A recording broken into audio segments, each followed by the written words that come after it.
Games expansions are a huge part of the hobby and necessary for keeping the franchise alive. I think we should talk about this now.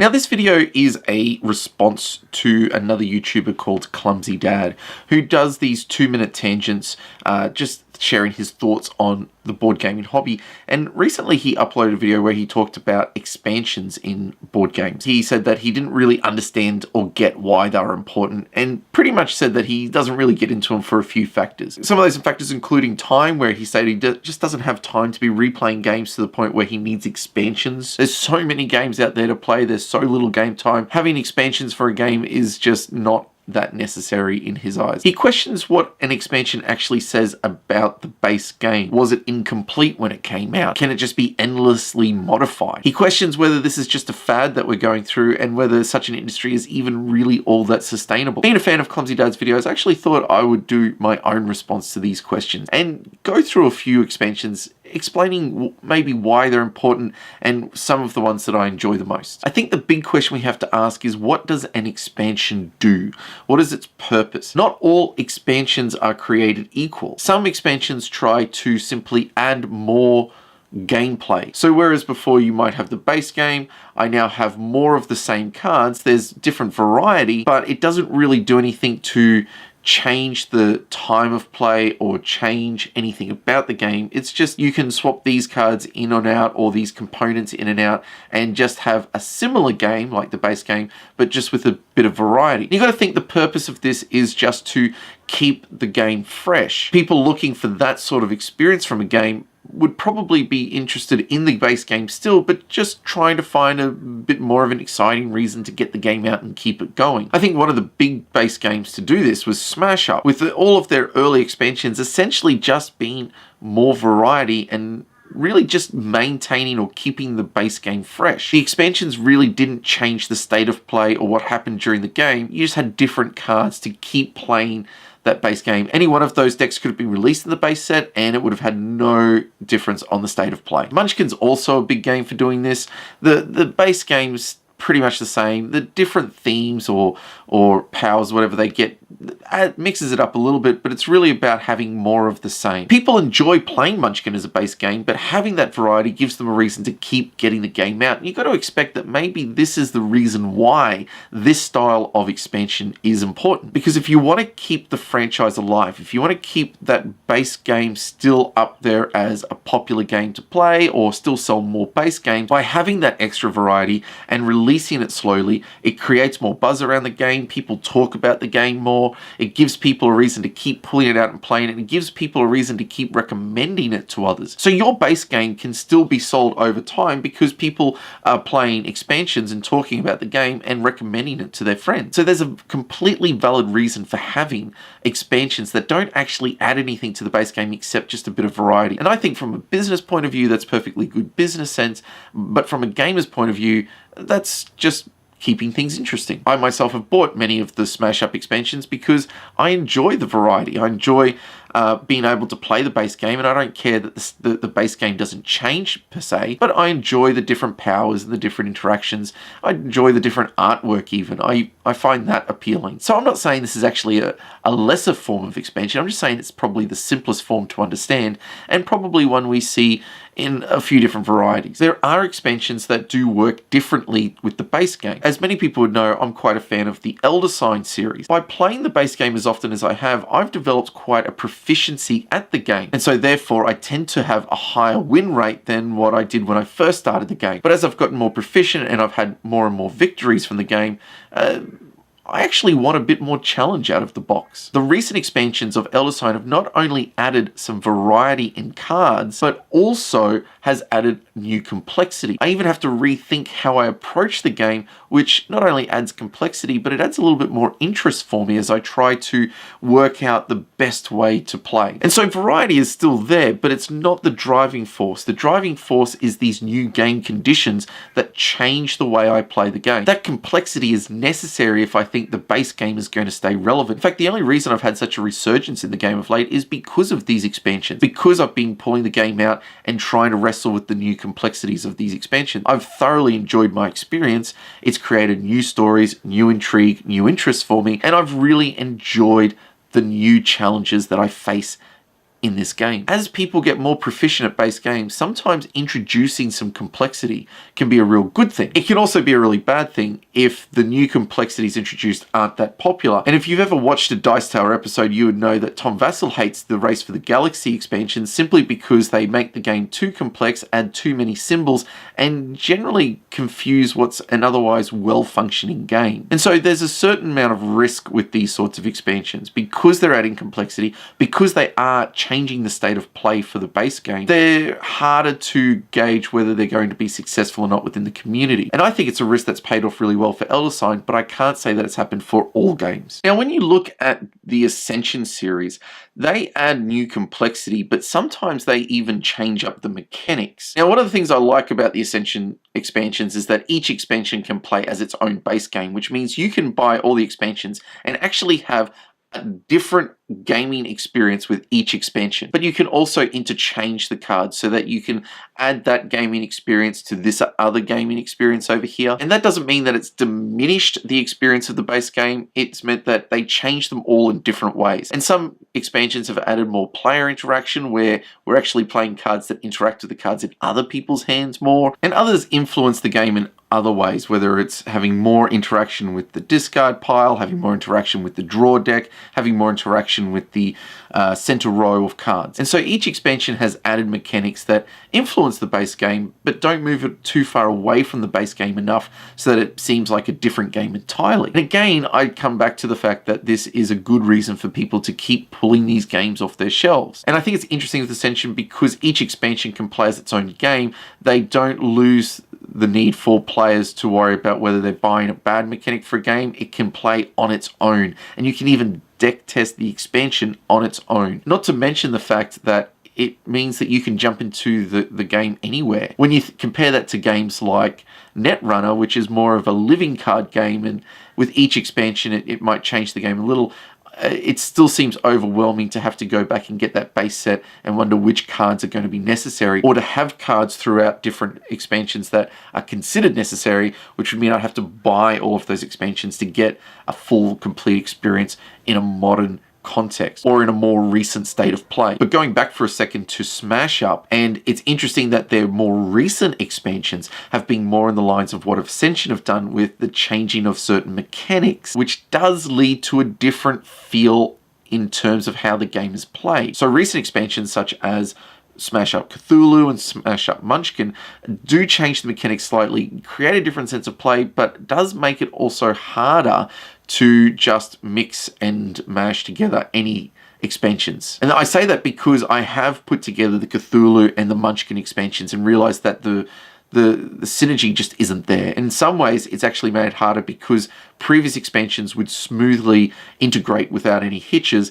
These have hitches if you get certain decks from different sets put together. They just don't work. But considering the number of expansions for Smash Up, that takes quite a lot of effort to get to that stage. And so I don't see that as a negative for Smash Up. I just see that as them shifting the way in which they create expansions for the game. This is why it's harder to talk about a game like Dominion. I think because it's got so many different expansions and they've released sort of almost multiple base sets, it's harder to sort of talk about where they sit. But I think initially it would be fair to say that most of their expansions came out as a way of building variety, but over time they've done what Smash Up have had to do simply because of the amount of cards they've got to deal with, the number of expansions they've got. They've started to move to some expansions which actually do have more of an impact on the mechanics and the state of play. But when you come to a game like Zombicide, yes, they've released extra base sets or different games which change some of the mechanics or work a bit differently. And I'm not going to deal with those specifically. I want to deal with why their initial expansions came out. I want to suggest that they're actually doing something just a little bit different. I actually think that they're dependent on storylines. Games dependent on storylines means that it's not just about having variety to go with the base set. It's about continuing the adventures of the people, or the characters, I should say, from the base set. And I think the same could be said for games like Arkham Horror, which have an ongoing story. They have characters which grow and develop, and it's not even like RPG where you're leveling them up and helping them grow. It's just more that they go onto a new adventure and there's new things to explore and there's new things to do. And so these expansions are really about getting you engrossed in the story and finding that conceit, that reason for you to keep playing. Now, I guess the final way of looking at it is that there are some games which release expansions to try and fix the game mechanics, and I haven't got too much experience of that. Most of the expansions I have in my collection are adding to the game somehow, to the base game, a base game which I generally like and don't find too many faults with. But again, I appeal to the wonderful workings of Tom Vasel, who suggests that viticulture shouldn't be played without one of its expansions because it just takes the game from being meh to being wow. And so you could see how some expansions could come along and improve on the base game somewhat. And I don't even really see that as a problem, because in any game design process, there's going to be a significant portion of time dedicated to game testing. And game testing is absolutely essential, not only for ironing out kinks, but for refining the processes, refining the mechanisms, refining the powers, refining whatever's happening in the game. And I can imagine situations where people have spent hours upon hours upon hours, and somehow some flaw in the game has been overlooked, simply because people may be playing it wrong, or the people who played it didn't see it as an issue, or the particular scenario of randomness that happens on the board didn't come up. And so when these games get released, it's almost like you go from deck testing with small groups to suddenly deck testing with an international audience, and your ability to identify problems in the game just goes exponential. And so when you start getting the feedback and start changing rules or making rules fixes and fixing cards and doing erratas and all that sort of thing, which happens with lots of games, that when you do release an expansion, you may want to try and fix some of those. But we've got to come down to some of the issues that Clumsy Dad brought up, which is, let's firstly deal with time. And time is clearly going to be a significant issue. If you don't have time to get through the base games that you have, it's perhaps probable that you won't have time to get through any of the expansions you might want to get for those base games. And so while I can't solve that for you, Clumsy Dad, I haven't even solved that for myself. I know there are some games that I'm going to be regularly pulling off the shelf and trying to get to the table as often as possible. Some of my favorites, such as Smash Up or Small World, and yes, I have expansions for those games because I love those games and because I know that I'll be playing them more often. And so, yes, time's an issue, but I don't get expansions for a lot of games simply for that reason that you stated. I don't even have any expansions for one of the games that would clearly benefit from expansions, which is Cosmic Encounter. I played Cosmic Encounter far too few times to warrant me getting expansions for it, even though I can clearly see that the game benefits from the expansions. And so I would agree with you that time can be a big issue. But what about your other point? Is it just a money grab, or is there a way to sustain this industry? And so I would say yes, expansions are, from a business perspective, necessary for keeping the franchise alive, or at least keeping the IP going. Keeping the game fresh in people's minds and continually hitting the table makes perfect sense. And I would say the variety is really necessary for someone like me who wants to play some of these games more and have them hit the table on a regular basis. I want to have a reason to pull it off because I want to feel like there's more to explore and more to do and more to try out. For someone like me, I can see that variety would be a real bonus to any of these expansions. In terms, is this a grab for money? Well, I can see that any company is not going to turn up their nose at making a little bit extra money. And so, yeah, I can almost see that this is a way for those companies to keep people invested in a product. In fact, I don't know that board games are really all that new to it. When I think about the movie industry, their sequels and remakes are really just an extension of the same idea. What they're trying to draw on is people's enjoyment of that initial product. People loved Ghostbusters, and so they made sequels. People loved Ghostbusters, and so they made a remake. And in each case, well, maybe I need a better example. People enjoyed the Karate Kid, so they made sequels. People enjoyed the Karate Kid, so they made remakes. And in each case, the movies kept making money, and people seemed pretty happy with a lot of the product being presented. And so in some sense, I see that this is just common business practice. Is it just a money grab? Well, I'm not going to be cynical and say that it's just about the money. I do believe that these companies are trying to produce good content. I do believe these companies are trying to produce something for gamers that gamers will enjoy. And I think any company that is just about the money will be shown up up for what it is, because it won't put the value and time and respect for its audience into its product. And of course, there's the final form of expansion, time stories, which are individual games in the expansion. So you buy the base set so you can play this story, and they last a few hours and you can't really play them again because they're puzzles to be solved. I don't know how I feel about those. And I'm not really sure where they fit in entirely. I think it's more than variety. I think it's about you buy a base game so you can play these stories. So I see that as different once more. It's not the same as any of the other categories that I've tried to mention so far. And it's almost becoming its own new thing. So I think expansions are more than just a fad. And I think that they're sustainable. I think that they're going to continue to keep people who love a particular base set or a particular gaming experience and gives them the chance to keep it alive, especially if it's the sort of game that brings certain groups together. And I guess the proof I put before you for this is, firstly, Dungeons and Dragons. Dungeons and Dragons has had any number of expansions, and for in part some of it's variety, in part some of it's changing mechanics, in part some of it is just adding to the story. And in each generation, the game has continued to grow, to change, and to still find favor. And of course, it's ebbed and flowed as interest in any product would. But overall, D&D has been a highly sustainable, wonderful product that has continued to bring not only people into the hobby, but has sustained people long-term through the hobby. So it's probably a good place to leave that conversation there, and I hope, Clumsy Dad, that opens up the conversation a little bit more, and I look forward to maybe hearing some of your responses or seeing some more of your videos on the topic. Of course, this week we've got more stuff coming up on Gamerpalooza, so go and check out Gamerpalooza, www.gamerpalooza.com.au. Wonderful Australian website full of great writers, and of course, keeping you abreast of all that's new and happening in the industry, as well as a few metagame articles by yours truly. Additionally, this week we should have a core mechanic coming out. I say should because having recorded it, I realized the amount of data and content I've got to get through, and the fact that it's also reporting time. So I'm going to actually leave it for a little bit and post later as to whether it's going to be up in its entirety or not, or what part of it will be up, or